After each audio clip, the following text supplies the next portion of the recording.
And so the professor took off on one of those answers that looked like it came straight from the textbook. He said, well, Mr. Hovind, I believe about 18 or 20 billion years ago. That's a long time. All the matter in the universe. That's a lot of stuff. By the way, the word universe comes from two Latin words, uni, which means single, and verse, which means a spoken sentence. Did you know we live in a single spoken sentence? God said, let there be. Now that'll preach, man. There's a sermon in there someplace right there, okay? And if your pastor can't find it, he ain't got no preach in him at all, okay? All the matter in the universe was concentrated into one very dense, very hot region that may have been much smaller than a period on this page. Say what?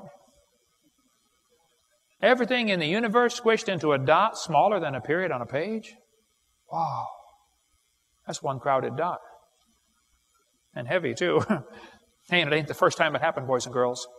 This textbook says, someday after many billions of years, all the matter and energy will once again be packed into a small area, no larger than the period at the end of this sentence. Then another big bang will occur. It happens every 80 to 100 billion years. Can you believe they cut down a tree to print that? Where's Al Gore when you need him? That's what I want to know. Yeah. And why did you guys send Al Gore to Washington? You had him here, you know. But no. This textbook author was brilliant. I could not believe how smart this guy was. He said, boys and girls, nothing really means nothing. You have to be at least that smart to write a book. He said not only matter and energy would disappear, but also space and time. However, physicists theorized that from the state of nothingness, the universe began in a gigantic explosion. What? Yes, boys and girls, you see, one day nothing exploded. And here we are. We could spend 3 days talking about the Big Bang Theory. They used to say the thing that exploded was a few light years in diameter. Then they said, oh no, it's only 275 million miles. And they said, oh no, it's only 71 million miles. They keep getting it smaller, and now they're saying nothing exploded. Wow, Discover magazine here a couple years ago said, where did everything come from? Boys and girls, the universe burst into something from absolutely nothing. Zero, nada. As it got bigger, it became filled with even more stuff that came from absolutely nowhere. How is that possible? Ask Alan Guth. His theory will explain everything. Wow, I've got to meet this Alan Guth guy. Alan Guth said in Scientific American, the observable universe could have evolved from an infinitesimal region. In the Hebrew, that's a dot. He said it's then tempting to go one step further and speculate that the entire universe evolved from literally nothing. You see, boys and girls, we all came from a dot, and the dot came from nothing. And they call that science? And put it in a science journal? I think I'd call that a fairy tale and put it in the garbage. I said, Professor, what happened to your dot? He said, well, over 20 billion years ago, all the dirt in the solar system was drawn into this little bitty tiny dot. And it was spinning. It spun faster and faster. And all of a sudden, it exploded. Big bang. And the pieces that flew off became galaxies and sun, moon, stars. And here we are, you know, people, nothing but stardust.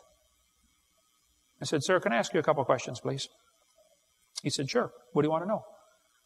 You know, we got a 3-hour flight sitting that far away from each other on the airplane. And I said, well, sir, I got a question. You said 20 billion years ago, all the dirt got together for the big squish and the big spin and the big bang. Where did all the dirt come from? You know, who made matter? He said, we don't know that for sure. I said, okay, now, sir, hold it. If I told you that I believe about 6,000 years ago, God created the heaven and the earth, then you're going to say, and where did God come from? And I have no idea. But you said 20 billion years ago there was a big bang, and you don't know where the dirt came from. So basically, I believe in the beginning God, and you believe in the beginning dirt. Don't tell me my theory is religious and your theory is scientific. No. They're both religious. The news media tries to make it look like it is science versus religion. No, it's not. It's not science versus religion. This is two religions. Evolution and creation are both religious. You have to believe in one or the other. The difference is the evolution religion is tax-supported. That's the difference. One of many differences. By the way, these two timelines, it's the same thing right here behind me. On the top timeline, every inch represents 150 years. Abe Lincoln was not even president 1 inch ago. Okay? If I was to show you what 20 billion years looks like at the same scale as the top chart, I'd have to have this chart on the bottom to be this scale. This one would have to be 2,100 miles long. That's from Pensacola to Portland, Oregon. I don't want to carry a chart that big, so I made a new scale for the other one. Okay. The professor said he did not know where the matter came from. I said, well, sir, could you tell me where the laws came from? This universe is run by laws. You know, gravity, centrifugal force, inertia, Boyle's law, Cole's law. You can eat that with potato salad. Okay. There's all kinds of laws in the universe. Where did the laws come from? And by the way, why aren't the laws still evolving? Do you ever think about that? I mean, why is gravity always the same? Why don't you weigh 10 pounds more one day? You say, well, I do. Well, that's for different reasons, okay? But where did the energy come from anyway, huh? Who bought the gas to run this machine? The professor said, I don't know we don't know any of those things. I said, sir, could I ask you another question? He said, sure. What else would you like to know? Else? What do you mean else? You haven't told me nothing yet. I said, sir, does Berkeley have a merry-go-round? How many of you know what a merry-go-round is? You go round, round, round till you puke. You've been on them before? He said, no, we don't have a merry-go-round at Berkeley.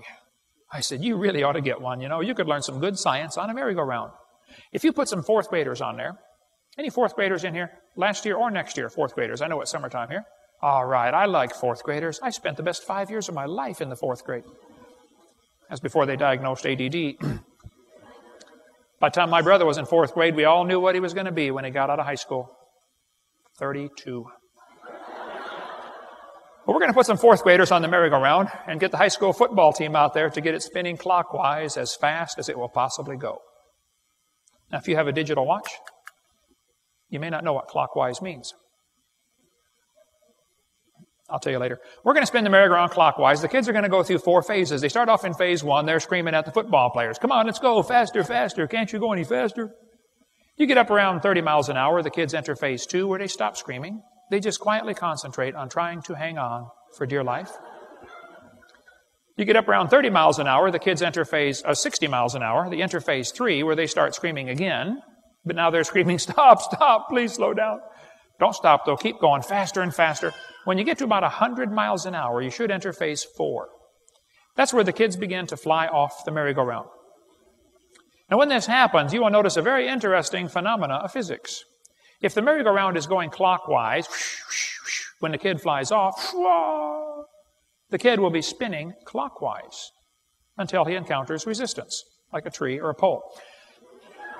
That's because of a law in physics known as the conservation of angular momentum. See, if a spinning object breaks apart, the pieces that fly off are going to spin the same direction because the outside's moving faster than the inside. And we could talk all day about the conservation laws if you'd like, but the professor said, yes, I know about the conservation laws. I said, well, good, sir. Then let me ask you a question. If the universe began as a spinning dot, like you said, why do 2 planets spin backwards and probably 3? He got real quiet, puzzled look on his face. I said, sir, why do 8 out of 91 known moons spin backwards? Why do Jupiter, Saturn, and Neptune have moons going both directions at the same time? Why is the sun 98% hydrogen and helium, but the other planets are less than 1% hydrogen and helium? And why are these 9 planets so different from each other? If it all came from a Big Bang, I mean, why are they all so different? Very different compositions. And why do some whole galaxies spin backwards? CNN did an article, Goofy Galaxy spins in wrong direction. I said, sir, why are these things going backwards? He said, I don't know. Why do you think they're going backwards? I was hoping he was going to ask that. I said, sir, it's real simple. You see, in the beginning, God created the heaven and the earth, and God did it that way on purpose just to make the Big Bang Theory look stupid. Yes, amen.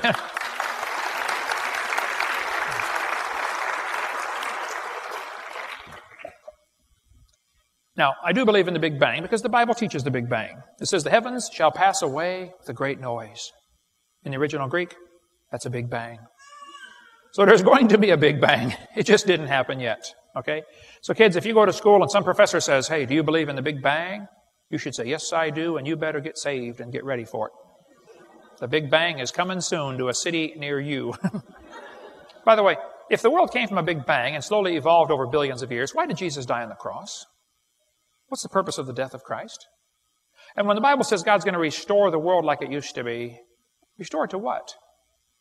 More death and suffering? We cover more on that theistic evolution position in video 7. And the Big Bang Theory is ludicrous for numerous reasons, okay? If the Big Bang Theory were true, the matter would be evenly distributed. But it's not. Serious, serious problems with the Big Bang Theory. Even Fred Hoyle said, I have little hesitation in saying the sickly pall hangs over the Big Bang Theory. Get more on that in the book called The Evolution Cruncher. It's a 900-page book. It's only $5. Excellent book to give away to every kid in your high school. The second law of thermodynamics tells us everything tends toward disorder. If you leave something alone for a while, it's going to rot, rust, die, fall apart, or break down. Nothing gets better by itself. That's what the Bible teaches. The heavens are the works of thy hands. They shall perish. They wax old as doth a garment. Nothing gets better by itself. Take a look at your hairdo when you wake up in the morning. You'll see exactly what I'm talking about. Everything tends toward chaos, right? Here is Sue at 20. Here she is at 90. And here she is at 3,000. Everything tends toward chaos, folks, all right? All you have to do is nothing, and everything deteriorates, collapses, breaks down, wears out. That's what the second law is all about. Everything is getting worse. Nothing's getting better. But the textbook says humans probably evolved from bacteria more than 4 billion years ago. Was your great-great-great-great-great-great-great-great-great-great-grandpa bacteria? Evolutionists will say, well, Hovind, don't you know if you add energy, you can overcome the second law of thermodynamics? And the earth receives energy from the sun, so the earth is an open system, and that's how we overcome the law. I understand the argument, but they're missing the point. The universe is a closed system, number one. Number two, adding energy is destructive unless there's a special mechanism to use and harness the energy. See, the Japanese added a bunch of energy to Pearl Harbor one day. They didn't organize a thing for us, did they? So a few years later, we added some energy to a few of their cities, didn't we? Returned the favor. Didn't organize anything for them. Adding energy is destructive. The sun adds energy to the roof of your house, but it's going to destroy your house. The sun's energy will destroy the entire house. The sun's energy will destroy the roof on your car. It will destroy your upholstery. The sun's energy will destroy your paint job. There's only one thing that can actually use the sun's energy: chlorophyll.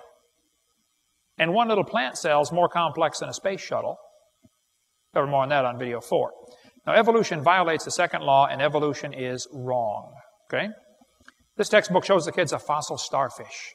And it says 3.4 billion years old. The remains